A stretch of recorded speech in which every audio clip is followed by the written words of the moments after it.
Student, हमारे शिक्षण प्रतिमान चल रहे थे, तो शिक्षण प्रतिमान में हमने देख लिए थे कि शिक्षण प्रतिमान को भी 4 वर्गों में बांटा गया था। उसमें ऐतिहासिक शिक्षण प्रतिमान थे, मनोवैज्ञानिक शिक्षण प्रतिमान, शिक्षण प्रशिक्षण प्रतिमान और आधुनिक शिक्षण प्रतिमान। हमारे ऐतिहासिक शिक्षण प्रतिमान हो चुके थे, उसमें भी 4 पार्ट हैं, जो कि इसमें ऐतिहासिक शिक्षण प्रतिमान को 3 भागों में बांट दिया गया है, जो कि सुकराती शिक्षण प्रतिमान, परंपरागत मानवीय शिक्षण प्रतिमान और व्यक्तिगत शिक्षण प्रतिमान है। उसके बाद मनोवैज्ञानिक शिक्षण प्रतिमान भी हमारे हो चुके थे, उसके भी 4 पार्ट किए हुए हैं, जो कि मौलिक शिक्षण प्रतिमान, कंप्यूटर पर आधारित शिक्षण प्रतिमान, विद्यालय अधिगम शिक्षण प्रतिमान और अंतः प्रक्रिया शिक्षण प्रतिमान है। उसके बाद तीसरा हमारा था शिक्षक प्रशिक्षण प्रतिमान, तो इसके भी 4 पार्ट किए हुए हैं, जो कि इक्टावा शिक्षण प्रतिमान, टर्नर शिक्षण प्रतिमान, शिक्षक अभिविन्यास विषमता प्रतिमान और फॉक्स लिपिड प्रतिमान। उसके बाद हमारा आधुनिक शिक्षण प्रतिमान चल रहा था, तो उसमें हमारा सामाजिक अंतः प्रक्रिया मॉडल हो चुका था। उसके बाद हमारा जो इसका सेकंड पार्ट है वो भी हो चुका था, सूचना प्रक्रिया मॉडल, जो इसकी 4 भागों में से बांटा हुआ है। आधुनिक शिक्षण प्रतिमान को 2 हो चुके थे हमारे। उसके बाद तीसरा हमारा चल रहा था व्यक्तिगत स्रोत मॉडल, तो इसके अंतर्गत जो प्रतिमान है जिन्हें इस श्रेणी में रखा गया है, तो वो आज हम देखेंगे। उससे पहले मैं आपको बता दूं कि जो प्रतिमान हैं जिन्हें विभिन्न श्रेणियों में बांटा गया है, तो उसे हम परिवार भी कहते हैं। वर्ग कह लीजिए या परिवार कह लीजिए, एक ही बात है।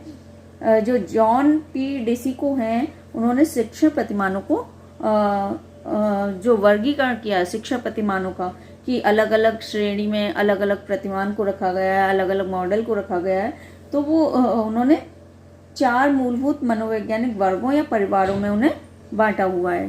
प्रतिमान का अर्थ मैं पहले भी बता चुकी हूँ, अगर आपको और ज़्यादा अच्छे से समझना है तो मेरी लास्ट वीडियो में समझ सकते हैं। फिर भी मैं बता रही हूँ कि प्रतिमान का मतलब होता है नमूने या किसी बड़ी चीज़ का छोटा रूप। चलिए आगे चलते हैं, नहीं तो पिछला ही कराते रह जाते हैं और नया कुछ करते नहीं है। तो जैसे कि मैंने अभी बताया, जॉन पी डेसिको ने शिक्षण प्रतिमानों को का जो वर्गीकरण किया है, जो उन्होंने फैमिली बनाई है प्रतिमान और मॉडल की, उन्होंने 4 मूलभूत मनोवैज्ञानिक वर्गों या परिवारों में उसे किया हुआ है। शेफलर जो है, उन्होंने इन प्रतिमानों को के 3 परिवारों के विषय में बताया है, और ईसी हेडन ने इन्होंने 4 शिक्षण प्रतिमानों के वर्गों या परिवारों का वर्णन प्रस्तुत किया है। सबने अपने अपने हिसाब से इन प्रतिमानों की अलग अलग श्रेणियां बनाई हुई हैं, जो कि हमने अभी देखी हैं और आगे भी और देखेंगे। और जो मार्शा व्हील हैं, इन्होंने सारे मॉडलों को 3 प्रमुख वर्गों में या 3 प्रमुख परिवारों में बांटा हुआ है, और सबसे ज़्यादा इन्हीं का फेमस है। सबसे ज़्यादा सूचना जो कौन कौन से इनके जो हैं, मार्शा व्हील ने इन्होंने जो सारे मॉडलों को 3 वर्गों में बांटा है, वो या परिवारों में बांटा है, वो है सूचना प्रक्रिया प्रतिमान परिवार, दूसरा है सामाजिक प्रतिमान परिवार, और तीसरा है व्यक्तिगत प्रतिमान परिवार। और ट्रेवर्स हैं, इन्होंने भी सभी शिक्षण प्रतिमानों को अपनी व्यवस्था के अनुसार 3 परिवार या वर्गों में बांटा हुआ है। सबसे ज़्यादा जो प्रचलित हैं, वो मैंने अभी बताया, सबसे ज़्यादा जो प्रचलित हैं वो जॉयस तथा व्हील ने दिया है, वो सबसे ज़्यादा फेमस है, प्रसिद्ध है, प्रचलित है। ठीक है, इन्होंने 20 से भी ज़्यादा प्रतिमान या मॉडल विकसित किए हैं। किसने? जॉयस तथा व्हील ने 20 से ज़्यादा मॉडल विकसित किए हैं। इन प्रतिमानों को उनकी जो विशेषता है या प्रकृति है, उसके आधार पर प्रमुख 4 वर्गों में या 4 परिवारों में इन्होंने बांटा हुआ है। कौन कौन से परिवार हैं? शिक्षण प्रतिमानों के कौन कौन से परिवार हैं? तो पहला मैंने बताया है सामाजिक अंतःक्रिया मॉडल, दूसरा है सूचना प्रक्रिया मॉडल, तीसरा है व्यक्तिगत मॉडल, और चौथा है व्यवहार परिवर्तन मॉडल। ये इन्होंने 4 परिवार बनाए हुए हैं। तो ये हमने अभी तक देखे हैं, फिर भी मैंने दोबारा से बता दिया है। चलिए आज हम देखते हैं। चलिए शुरू करते हैं। हमारा ऐतिहासिक शिक्षण प्रतिमान हो चुका था, मैंने पहले भी बताया। उसके 3 पार्ट थे, सुकरात का प्रतिमान, परंपरागत प्रतिमान और व्यक्तिगत विकास प्रतिमान। उसके बाद मनोवैज्ञानिक शिक्षण प्रतिमान भी हमारा हो चुका था।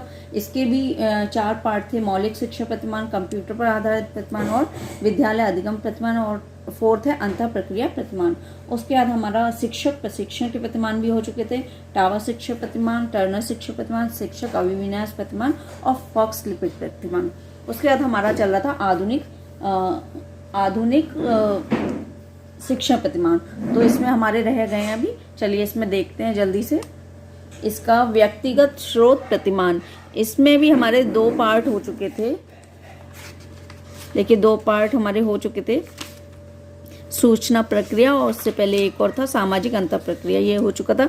आज हमारा इसका थर्ड पार्ट है जो कि है व्यक्तिगत स्रोत प्रतिमान। इसमें देख लेते हैं कौन कौन से प्रतिमान हैं, क्या क्या उनके उद्देश्य हैं, क्या संरचना है और क्या कौन उसके प्रवर्तक हैं, कौन सी उसकी सामाजिक प्रणाली है। तो जल्दी से देख लेते हैं। देखिए यह है व्यक्तिगत स्रोत प्रतिमान। तो इसके अंतर्गत जो प्रतिमान या मॉडल को रखा गया है ये है अनिर्देशित शिक्षण प्रतिमान, और इसके प्रवर्तक हैं कार्ल रोजर्स, और इसका जो उद्देश्य है वो है स्वाध्याय, आत्मबोध तथा आत्म अन्वेषण करना, व्यक्तिगत क्षमताओं का विकास करना। ठीक है, और ये इसकी संरचना है। छात्रों को, शायद आपको दिखाई नहीं दे रहा होगा, अब देखिए, छात्रों को समुचित निर्देशन देकर समस्या समाधान की ओर ले जाना। इसकी संरचना के 2 सोपान हैं। इसमें भी पॉइंट दिए हुए हैं, कौन कौन से सोपान हैं। शिक्षक द्वारा शिक्षण के लिए उचित वातावरण का निर्माण करना, सेकंड पॉइंट है। छात्रों द्वारा व्यक्तिगत या सामूहिक रूप से अंतः प्रक्रिया के माध्यम से अपना विकास करने की ओर प्रयत्नशील रहना, इसमें छात्र सक्रिय रहते हैं। उसके बाद सामाजिक प्रणाली, छात्र अपने विकास के लिए स्वतंत्र रूप से कार्य करते हैं और अपनी भूमिका का निर्धारण एवं निर्वाह स्वयं करके अपने व्यवहारों में वांछित परिवर्तन लाते हैं। ये इसकी सामाजिक प्रणाली है। उसके बाद मूल्यांकन में क्या है देखिए, जीवन की समस्याएं प्रस्तुत करके, और दूसरा है इसका निबंधात्मक परीक्षा द्वारा। तो इसका मूल्यांकन जो होता है निबंधात्मक परीक्षा के द्वारा होता है। सेकंड है हमारा, सेकंड मॉडल जो इस श्रेणी में रखा गया है व्यक्तिगत स्रोत प्रतिमान की श्रेणी में, वह है कक्षा सभा प्रतिमान। इसके जो प्रवर्तक हैं वो ग्लेजर, और इसकी जो उद्देश्य है वो है आत्मबोध के कौशल एवं कर्तव्य परायणता की क्षमता का विकास करना, और सेकंड है शैक्षिक लक्ष्यों को निर्देशात्मक लक्ष्यों में परिवर्तित करना। इसकी संरचना में देखिए, इसकी संरचना के 6 सोपान हैं। पहला है एकाग्रता का वातावरण उत्पन्न करना, दूसरा है वाद विवाद द्वारा समस्या का वर्णन, तीसरा व्यक्तिगत निर्णय लेना, चौथा है समस्या समाधान के लिए विकल्पों का चयन करना, कुछ समाधानों के लिए वचनबद्ध होना और व्यवहारिक रूप में समाधानों का अनुसरण करना। उसके बाद सामाजिक प्रणाली, शिक्षक छात्र में घनिष्ठ संबंध होता है। दूसरा है दोनों मिलकर जनतांत्रिक विधि से कार्य करते हैं। तीसरा है छात्र इसमें ज़्यादा सक्रिय रहते हैं, और चौथा है शिक्षक नियंत्रण रखते हैं। उसके बाद मूल्यांकन, शिक्षक द्वारा निर्मित परीक्षाएं, मानदंड परीक्षाएं, प्रमाणीकृत परीक्षाएं, ये इसके प्रतिमान है इस श्रेणी में जो रखा गया। और उसके प्रवर्तक, सामाजिक प्रणाली, संरचना, मूल्यांकन, ये सब दिया हुआ है, उद्देश्य वगैरह। उसके बाद जो थर्ड इस श्रेणी में रखा गया है वो है सृजनात्मक शिक्षण। इसके बारे में देख लेते हैं। देखिए, ये याद रखिएगा कि कौन सा मॉडल किस श्रेणी में रखा गया है और उसके प्रवर्तक कौन है। चलिए इसे देख लेते हैं जल्दी से। सृजनात्मक शिक्षण प्रतिमान और इसके प्रवर्तक हैं विलियम गॉर्डन। उद्देश्य है इसका समस्या समाधान के लिए सृजनात्मक क्षमताओं का विकास करना। संरचना है, इसकी संरचना प्रत्यय सादृश्य अनुभव पर आधारित है। इसके 5 सोपान हैं। ये देखिए, प्रत्यय व तत्वों का बोध कराना। सेकंड है समान प्रत्यय अनुभव प्रस्तुत करना, वैयक्तिक समान प्रत्यय अनुभवों का प्रयोग पाठ्य वस्तु व समान प्रत्यय अनुभव में संबंध देखना। ठीक है, उसके बाद सामाजिक प्रणाली में 3 पॉइंट इधर दिए हुए हैं और पीछे देखते हैं। पहला पॉइंट देखते हैं, सृजनात्मक प्रतिमान सामाजिक प्रणाली के सिद्धांत पर आधारित है। सेकंड है, शिक्षक क्रमबद्ध रूप से शैक्षिक अनुभवों हेतु युक्तियों का प्रयोग करता है। थर्ड है, छात्र उत्साहित होकर कार्य करते हैं, शिक्षक के नियंत्रण में निर्देशन। ये एक पॉइंट रह गया है इसका सामाजिक संरचना का, तो वो देख लेते हैं। वो आगे था तो हम लोग देख नहीं पाए थे। एक मिनट,